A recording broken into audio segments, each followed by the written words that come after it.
Atenção Polos EAD. Após o top de 5 segundos, mais educação, ciência e tecnologia no ar.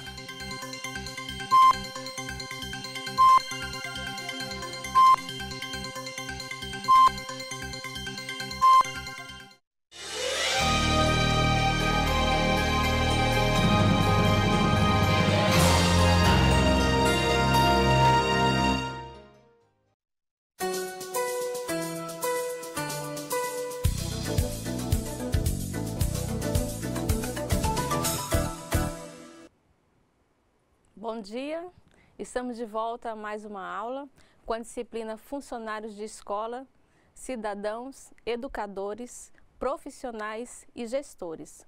Nós vamos trabalhar com duas unidades juntas, a terceira e a quarta unidade. Nós estamos na nossa terceira aula. Vamos lá? Na unidade 3 e 4. A escola pública como educação de qualidade, Constituição e LDB. Gênese histórica dos funcionários religiosos, coadjutores, escravos serviçais, subempregados, clientelísticos, burocratas, administrativos. Reconstruindo identidades. A gente marcou aqui para a gente... que a gente vai dar bastante ênfase nessa reconstrução de identidades. Agora vamos verificar os objetivos da unidade.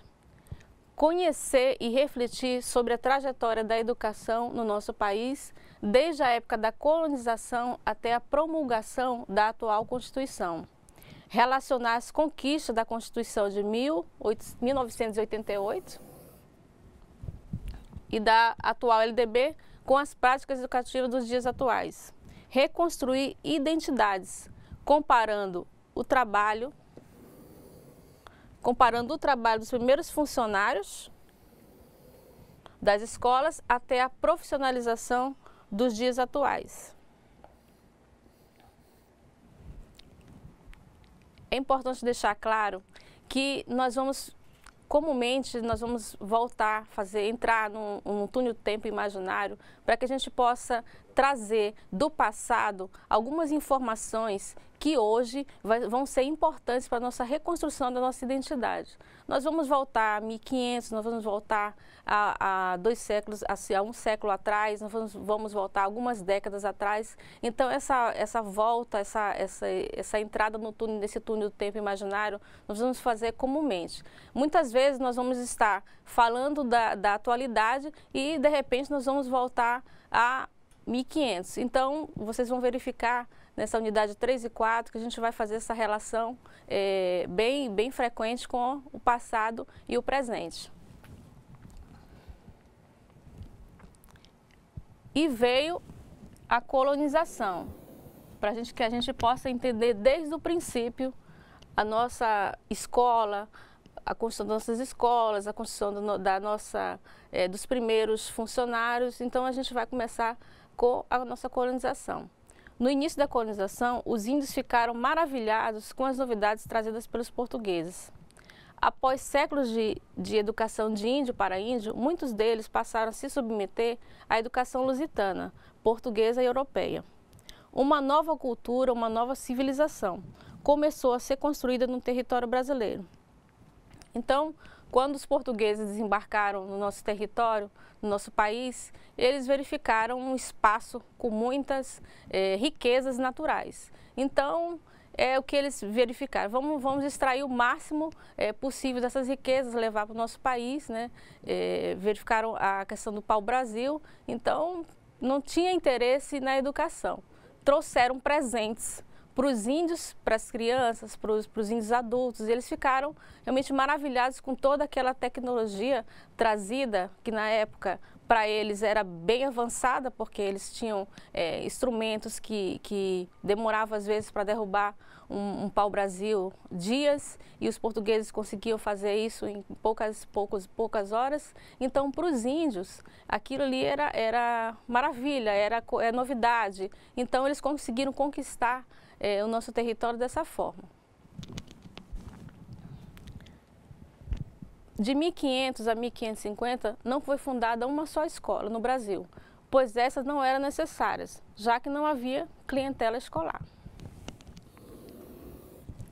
As crianças indígenas continuavam a ser educadas nas aldeias e as africanas nas senzalas. Já os adultos não necessitavam ler e escrever, pois o trabalho se resumia a derrubar árvores, depositar histórias nas feitorias e embarcá-las nas caravelas. Então, depois que os portugueses verificaram que, além das riquezas naturais, não era só para extrair e levá-las para lá, o Brasil podia ser um ótimo local para que eles pudessem se instalar e continuar extraindo o máximo de riqueza. Mas não era necessário trazer a educação, trazer a escola, trazer pessoas para realizar essa educação. Por quê? Porque eles queriam só extrair, queriam só levá-las, né, as riquezas para Portugal. Então, os trabalhos eram serviçais, era um trabalho forçado, era um trabalho braçal. Então, para que educar? Para que as pessoas que iam realizar esse trabalho precisariam ler e escrever? Então, não era, na cabeça deles, não tinha essa necessidade.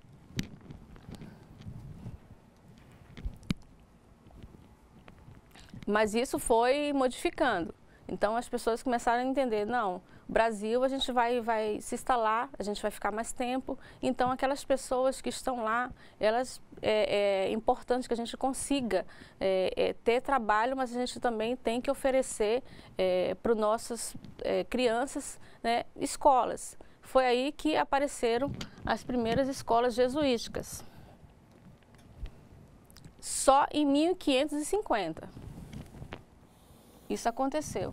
Com a chegada das famílias que vieram nas caravelas de Tomé de Souza, o primeiro governador-geral começou a funcionar em Salvador, na Bahia, o Colégio Menino de Jesus.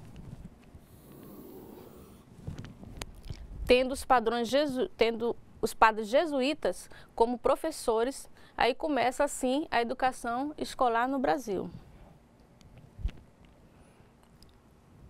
A gente agora vai fazer o que eu falei para vocês, a gente vai entrar naquele túnel do tempo imaginário para que a gente possa entender como deu todo esse processo, como a grande diferença desse início de colonização, desse início de educação escolar no Brasil, para quando teve realmente as transformações. Então, de 1550 para 1988. No dia 5 de outubro de 1988, foi promulgada a nossa atual Constituição, assegurando os mais amplos direitos à população brasileira. Um desses direitos está o da educação escolar, cuja oferta é considerada também dever do Estado. Está no artigo 205 e 208 da Constituição. Até 2009, somente o ensino fundamental era estritamente obrigatório, tanto para a oferta pelos governos como para a matrícula dos alunos. Pela emenda constitucional de número 59, a obrigatoriedade se estendeu às crianças e adolescentes dos 4 aos 17 anos, com prazo de implantação até 2016. Mesmo com esses avanços, temos ainda no Brasil cerca de 15 milhões de cidadãos completamente analfabetos e 60 milhões que não concluíram o ensino fundamental. Muitos funcionários da educação, por diversos anos, não tinham concluído o ensino fundamental, chegando a totalizar 50%. Essa situação vem mudando de acordo com o que estabelece os princípios destinados à educação da nossa Constituição. Então, as imagens que a gente tem da promulgação da Constituição são imagens belíssimas, são imagens que realmente ficaram na nossa memória, ficaram registradas na história. E dentro da Constituição nós temos princípios relacionados à educação. Claro que a gente tem muitos avanços ainda a chegar, nós temos os caminhos ainda são longos a percorrer. Mas a Constituição deu essa abertura, deu essa obrigatoriedade de ensino para os estados e isso forçou com que os estados abrissem mais vagas. Antes, a gente tinha uma população escolar, na época dos jesuítas, de 2% a 5%. Hoje nós temos uma população bem mais ampla. As escolas os estados foram obrigados a oferecer essas vagas para as crianças, porque é dever do Estado, está garantido em lei. Então, as crianças tem essa vaga, tem que ter essa vaga garantida, porque está dentro da Constituição, então a Constituição tem que ser realmente obedecida. Claro que os caminhos aí, como eu falei, são longos, né? A gente tem muitas conquistas a adquirir, mas a partir da Constituição nós tivemos as mudanças que a gente tanto desejamos, principalmente no diz respeito à democracia, né? Vamos lá saber mais sobre isso. Dentre outros, são 4 os princípios mais importantes para os funcionários de escolas públicas: a gestão democrática, a valorização dos profissionais da educação, a garantia do padrão de qualidade, o piso salarial, garantido na Constituição. Sobre o piso salarial, foi fruto da luta do CNTE. Pela PEC, como está aqui, foi nacionalizado e estendido a todos os profissionais da educação, defendido pela Lei 12.014.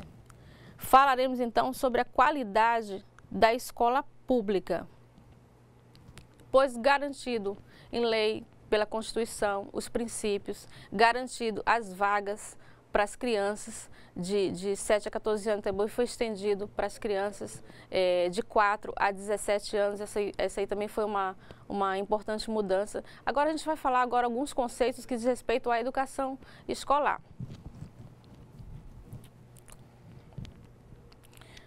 Conselhos escolares. Viram que a gente estava falando dos jesuítas, do início da colonização, de como os portugueses conseguiram conquistar os índios. Depois a gente deu um pulo agora para a atualidade, falando dos conselhos escolares.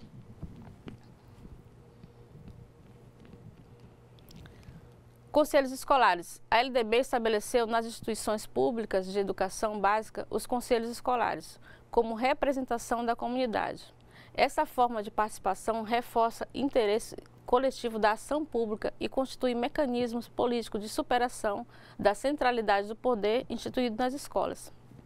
Então, verifique que antes o poder do diretor era absoluto.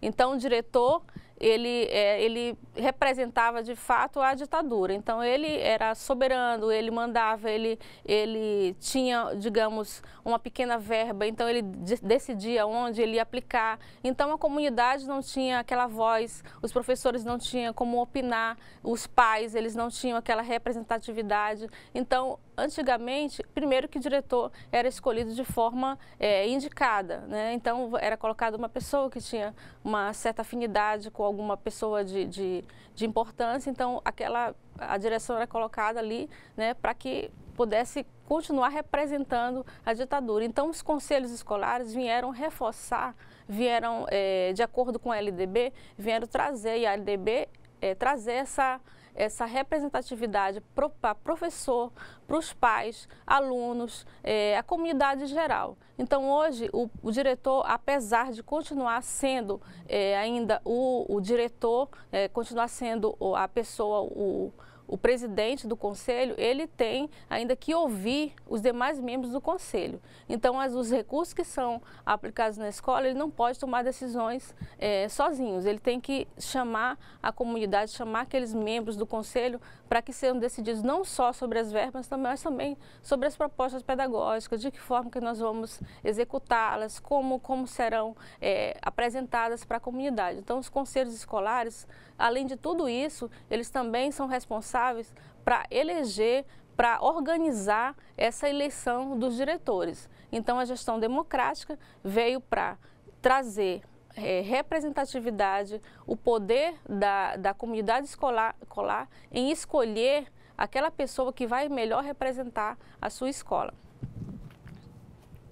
A implementação dos conselhos escolares permite que diferentes setores da sociedade possam contribuir e participar da gestão da escola de forma democrática e institucionalizada, né? Foi o que eu falei. Vamos agora para a profissionalização e unificação, né, que é um assunto que a gente está trabalhando nas nossas unidades. Por muito tempo, os mestres eram detentores do saber. Os outros funcionários ocupavam funções de suporte, ou seja, de auxílio dos mestres. Chegamos ao século XX no Brasil, onde os professores se constituíam numa profissão para a qual se habilitava pela conclusão de um curso de nível médio, normal ou superior, que é a licenciatura.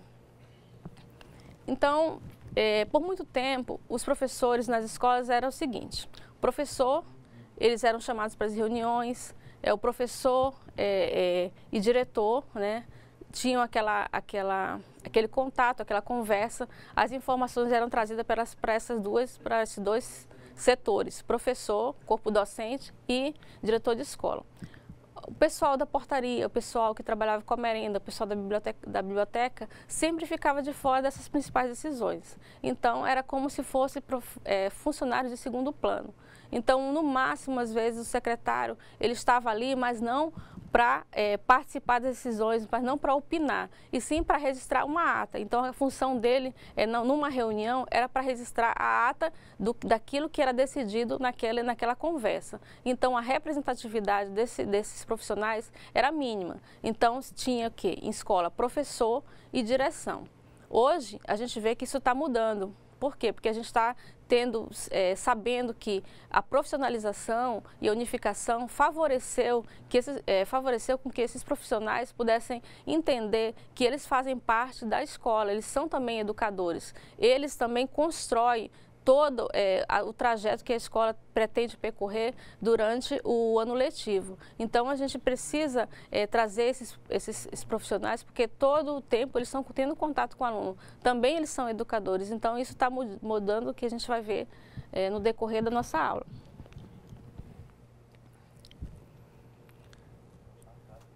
Profissionalização e unificação. Os outros funcionários ocupavam funções mais simples, sem necessidade de habilitação profissional. Vejam bem que por muito tempo foi assim.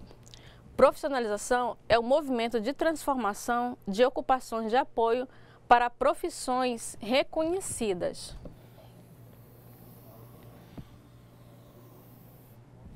E regulamentados por uma habilitação escolar em nível médio ou superior.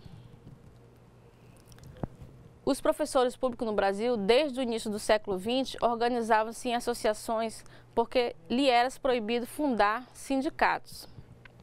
Já os funcionários de secretaria, cantinas, bibliotecas, serviços gerais, segurança eram menos organizados e filiavam-se a associações de funcionários públicos, estaduais ou municipais. Depois da ditadura militar, eles procuravam os professores e os especialistas em educação para organizarem sindicatos unificados.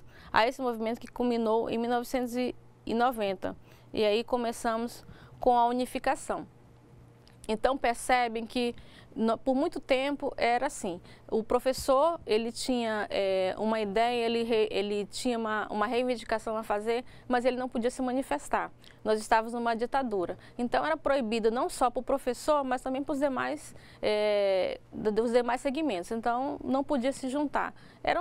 Se juntavam de uma outra forma, em associações. Já os outros funcionários, e como foi colocado ali, eram menos organizados, então ficaram assim, nem regulamentados. Então era uma coisa que não permitia um movimento, não permitia um manifesto do que você deveria, do que você queria realmente para a sua profissão. Então muito tempo foi assim. Depois da nossa Constituição, é por isso que a gente trouxe esse debate, é por isso que a gente trouxe essa reflexão agora, porque nós vamos agora, daqui para frente, nessa mesma aula que a gente está, falar de como surgiram os principais funcionários, os primeiros funcionários da educação.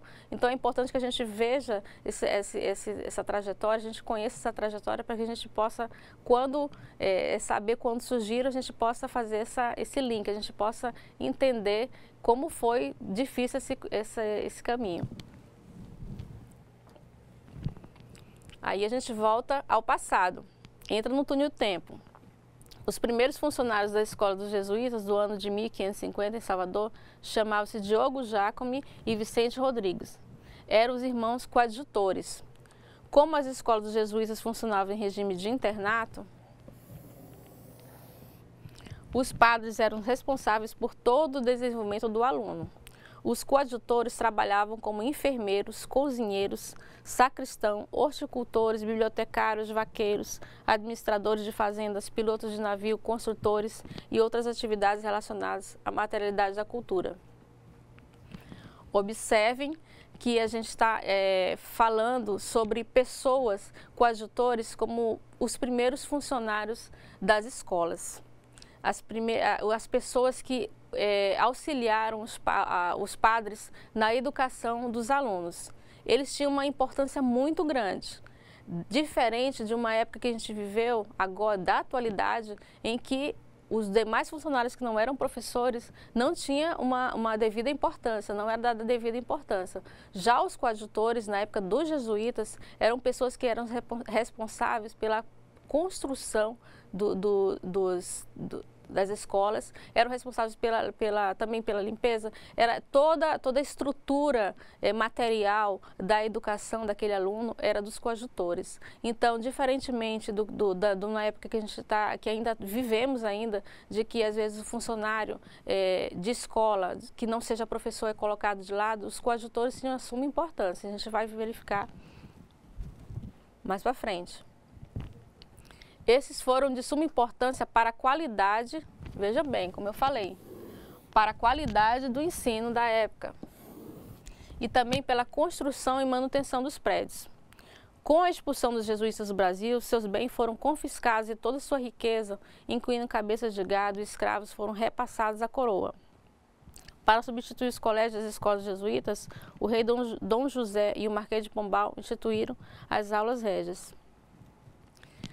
Então, naquela época das escolas dos jesuítas, os alunos entravam na escola em regime de internato, almoçavam, tinham a sua aula, praticavam alguma atividade física, tinha aquela atividade religiosa, também era responsável os jesuítas eram responsáveis, tinham toda a formação do aluno era de responsabilidade dos jesuítas e os coadjutores de suma importância.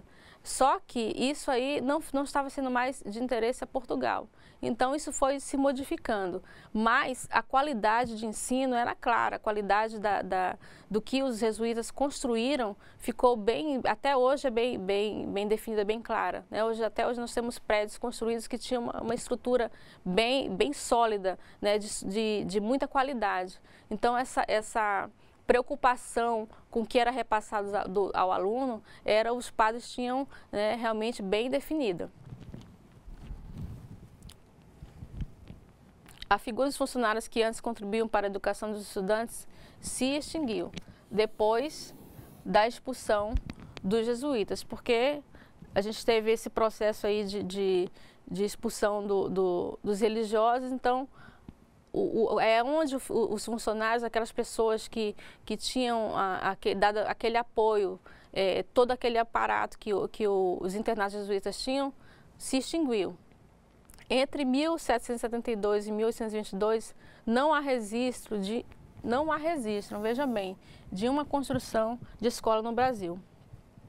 Alguns ideais de Inconfidência Mineira, como a reivindicação das escolas primárias e secundárias, começam a florescer, mas as dívidas com Portugal e o custeio dos palácios deixavam as escolas ainda sem funcionários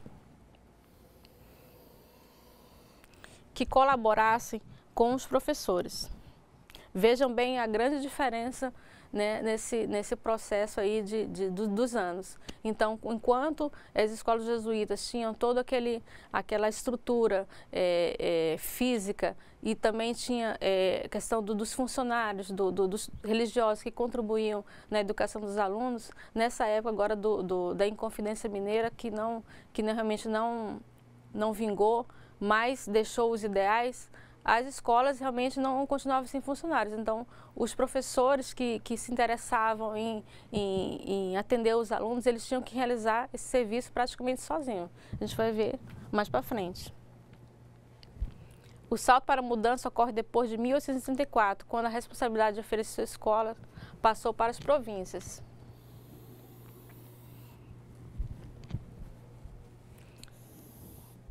Aí houve a mudança. A multiplicação de escolas fez surgir o aparecimento de dois tipos de funcionários.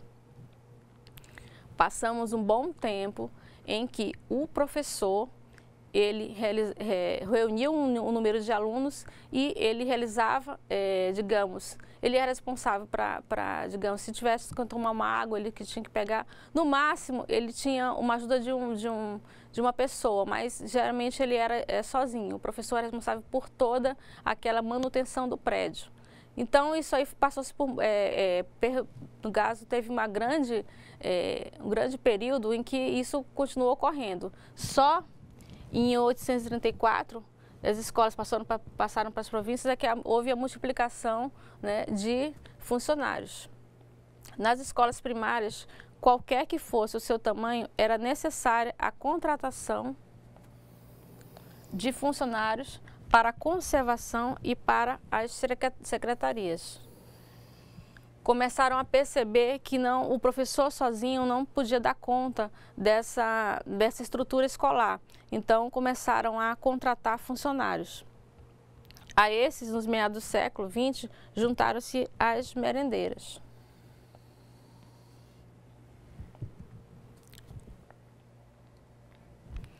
Nas escolas maiores havia os bibliotecários e outros auxiliares em laboratório e operação audiovisuais. Estes profissionais eram contratados de forma informal, principalmente os professores leigos. Gente, observe nessa época que houve muita informalidade na questão da contratação desses professores. Então, as pessoas se submetiam mesmo, no caso, para poder ensinar a subempregos. Então, houve muita contratação, houve ampliação de escolas, mas não houve uma preocupação com a profissionalização, com a contratação de forma legal. Então, houve muito, principalmente no que diz respeito aos professores, muitos professores que não tinham o ensino fundamental completo, apenas sabiam ler, escrever e um pouco de matemática, eles já eram contratados para ensinar.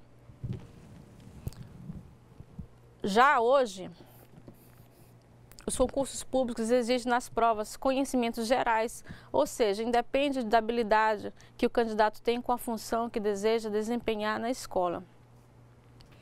Então, se uma pessoa hoje vai prestar concurso para merendeira, para, digamos, secretário, para algum cargo que não seja professor, ele apenas precisa saber de alguns conhecimentos gerais, né? História, matemática.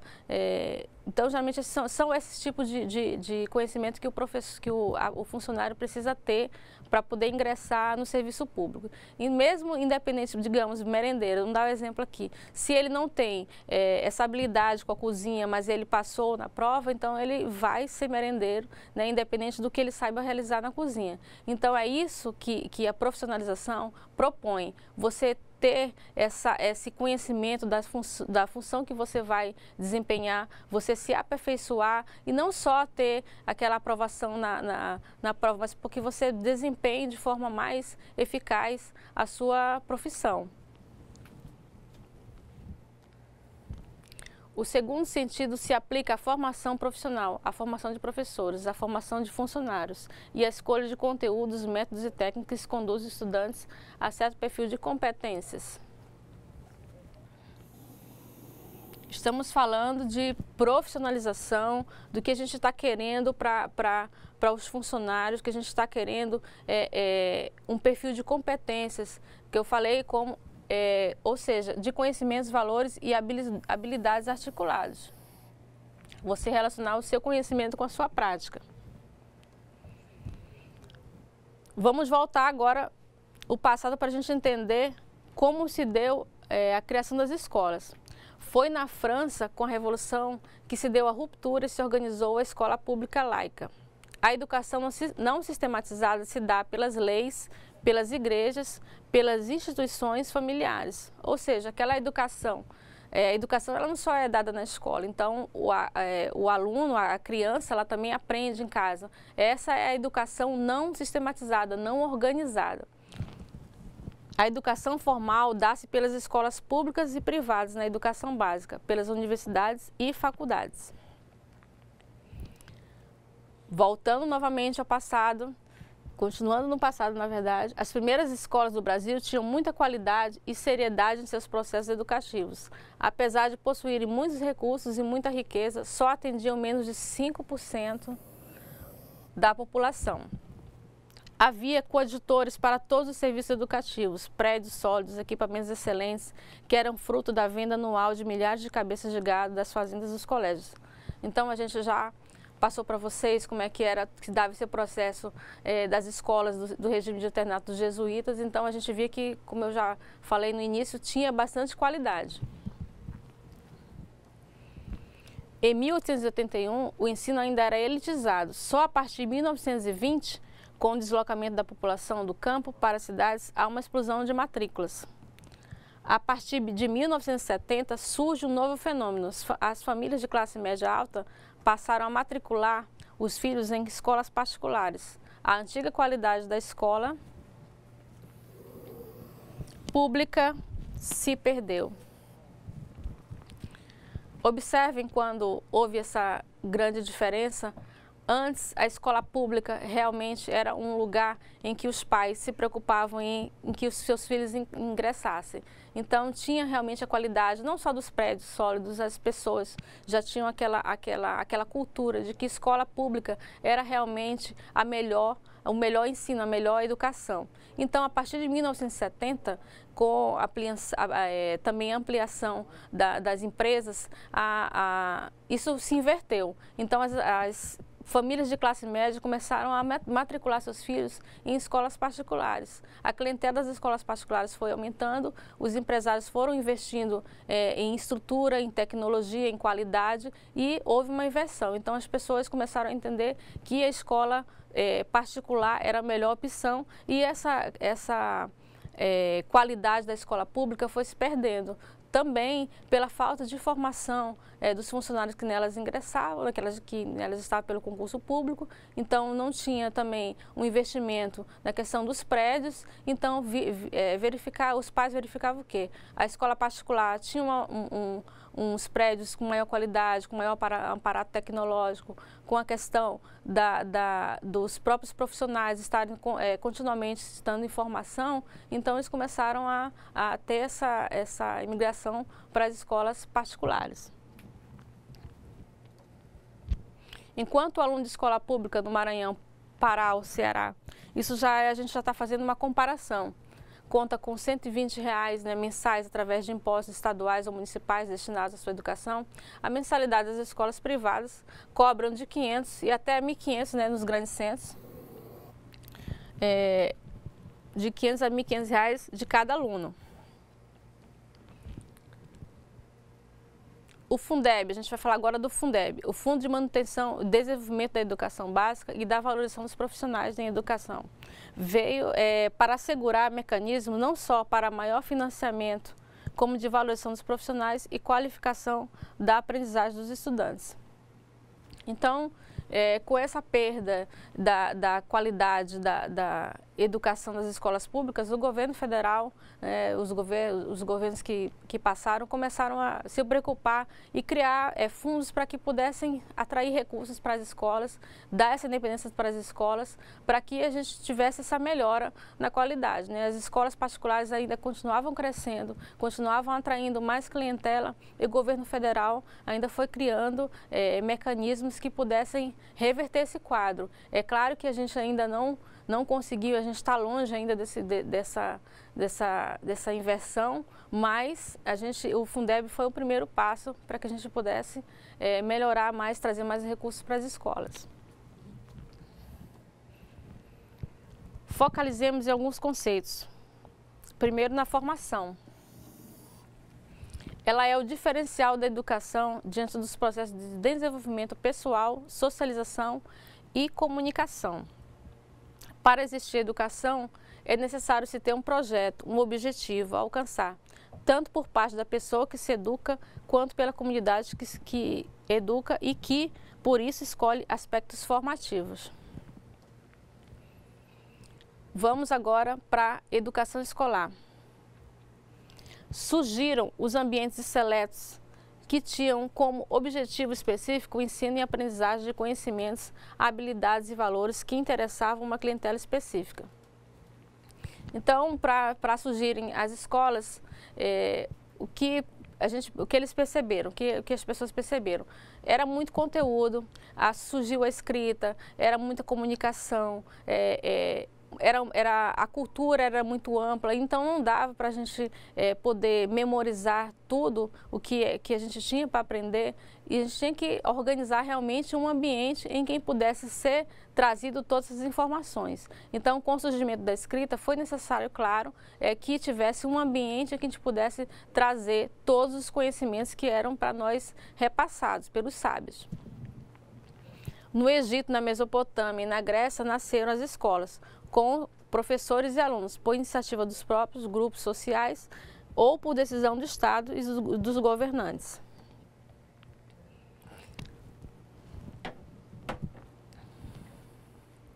Veja bem, a gente fez viajou no tempo várias vezes, a gente fez uma análise do início das escolas, do início dos funcionários. A gente verificou que esse processo foi muito longo, a gente teve várias vezes inversões da qualidade. A gente tinha com os jesuítas uma grande qualidade de ensino. Em 1970 a gente verificou que essa qualidade ela caiu, então os alunos foram transferidos para as escolas particulares, os pais começaram a entender que a escola particular era o melhor ambiente. Verificamos que os funcionários de educação na época dos jesuítas, eles eram realmente dado a sua importância, porque eles tinham muitas atividades, eles eram responsáveis realmente pela qualidade, né? Então, os coadjutores, eles construíam, ajudavam na alimentação, no caso, lidavam com os animais, eram responsáveis pelas atividades físicas dos alunos. Então, os padres tinham nesses coadjutores um grande apoio, então ele tinha a sua importância. Depois, essa importância também foi se perdendo, né? Então, tanto se perdeu que o professor, ele chegou uma época em que ele teve que ficar sozinho. Se ele quisesse ministrar aula, ele tinha que realizar com os alunos reunidos e ele responsável por tudo, pela água, pela merenda, pela limpeza. Então, todo esse processo aí foi importante que a gente analisasse para a gente poder construir nossa identidade. Quem somos nós hoje, funcionários de escola? Então, agora nós vamos realizar a nossa atividade, né, com questões bem simples, que foi tratada aqui nessa unidade 3 e 4, e nós vamos depois retornar para a gente fazer essa correção dessas questões. Até a próxima.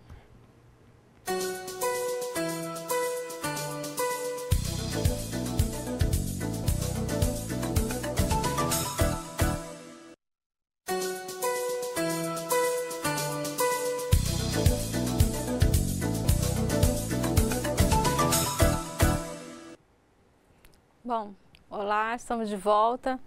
Queria só pedir desculpa para vocês sobre a correria da apresentação da aula. A gente realmente atropelou muito, às vezes, o conteúdo, né, as palavras, porque a gente já está trabalhando TC3, unidade 3 e unidade 4. Então, a gente ficou realmente preocupado com o tempo e como a aula é ao vivo, então a gente realmente, às vezes, comete essas falhas, né, na questão como a gente teve esse contato com o chat rapidamente e teve esse questionamento, né, a questão da rapidez. Na próxima aula nós iremos aprofundar mais o assunto, a gente também vai realizar uma revisão e a gente vai poder, esses assuntos que foram tratados aqui, nós vamos poder dar mais uma ênfase de uma forma mais tranquila, uma forma mais organizada, ok? Então, vamos lá para a nossa atividade. Colocamos aqui na questão 1, relate como era desenvolvido o ensino na época dos jesuítas. Funcionava em regime de internato. A gente colocou aqui a resposta já baseada no livro de vocês, que já está bem claro isso aí. Os religiosos eram responsáveis não somente pelo ensino, mas por toda a vida dos alunos, alimentação, saúde, lazer, religiosidade, desenvolvimento corporal e psicológico, ou seja, por toda a educação. Então, quem colocou nessa questão aí toda essa amplitude aí da responsabilidade dos religiosos mais ou menos isso aí. Quem eram os coadjutores? Eram também os religiosos, trabalhavam aí no auxílio dos professores, trabalhavam com enfermeiros, cozinheiros, sacristãos, horticultores, bibliotecários, vaqueiros, administradores de fazendas, pilotos de navio, construtores e outras atividades relacionadas à materialidade da cultura. Também temos no também está bem claro no nosso livro, na nossa unidade. Na questão 3, em que momento da história surge a figura de outros profissionais na escola, além dos professores? Então, eu creio que foi já no último momento do final da minha fala, talvez vocês tenham dificuldade de ter achado nesse momento